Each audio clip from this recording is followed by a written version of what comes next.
At what's up mga lods? At kung napanood nyo na po na sinabi ko po na nagkamali po ako sa tingin ng kalapati, at totoo po yun.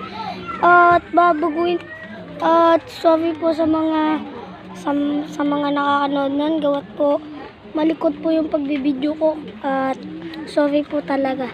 Kasi po ang likot po ng pagbibideo ko, baka pag may mga manonood po at baka po mahilo.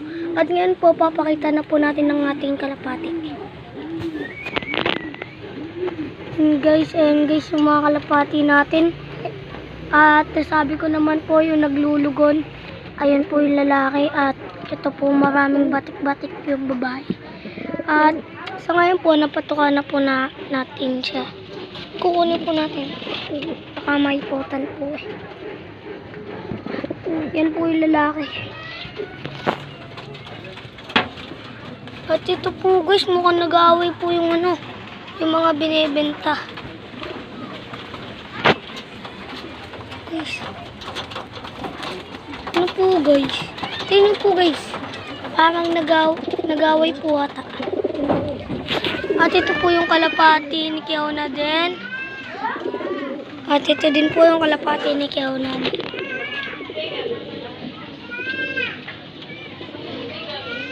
O, yung laki at ayun po yung inakay, nakakatayo na po.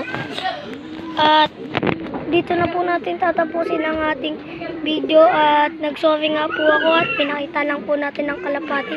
At huwag niyo po kakalimutan mag-like at subscribe sa ating channel.